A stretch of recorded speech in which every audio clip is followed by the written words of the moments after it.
Europe Matin. 6h, 9h, Thierry Dagiral. 6h53 tous les jours dans votre matinale Le Conseil Lecture en partenariat avec la librairie Mola à Bordeaux. Bonjour Stéphane Place. Bonjour Thierry, bonjour à tous. Alors Stéphane, ce matin c'est le 14 juillet, nos soldats vont défiler sur les Champs-Élysées et justement vous nous parlez d'un livre en rapport direct avec la question militaire. C'est le fruit d'une collaboration très originale entre le ministère de la Défense et des créateurs et des artistes.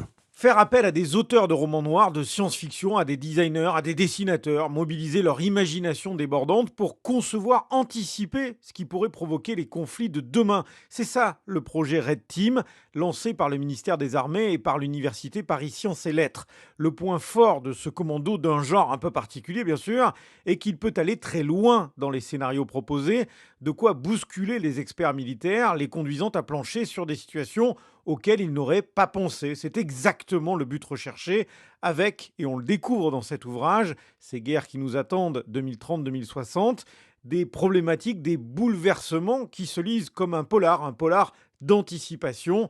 Jean-Marc Bourlard, libraire chez Mola. Le premier, par exemple, les pirates de la P-Nation. Imagine que le réchauffement climatique pousse des populations du centre du pays à migrer vers les côtes qui sont déjà surpeuplées. Et du fait de ce surpeuplement, les populations sont rejetées vers le large et fondent des bidonvilles flottants qui errent au gré des côtes, mais qui finissent par s'agglomérer en une P-Nation, la Pirate Nation, une nation en dehors de tout territoire. Et c'est justement tout l'enjeu de ce scénario, comment peut réagir l'armée française qui, elle, est accrochée à un territoire. Ces scénarios n'ont pas vocation à prédire l'avenir. Ils ont vocation à faire réfléchir l'armée. Et il faut préciser que ce sont des scénarios déclassifiés. C'est-à-dire que l'armée a donné l'autorisation à leur publication, puisque la Red Team travaille sur d'autres scénarios qui, eux, sont classifiés et auxquels nous n'avons pas accès. Et dans l'équipe Red Team, mise en place par l'Agence de l'innovation de défense avec l'état-major des armées, il y a notamment Laurent Genefort, auteur de science-fiction et de fantasy. J'ai jamais pensé à ces scénarios comme des vrais, justement de la prospective. Ce qui compte, c'est pas tellement que demain, il y ait effectivement une nation pirate qui naisse.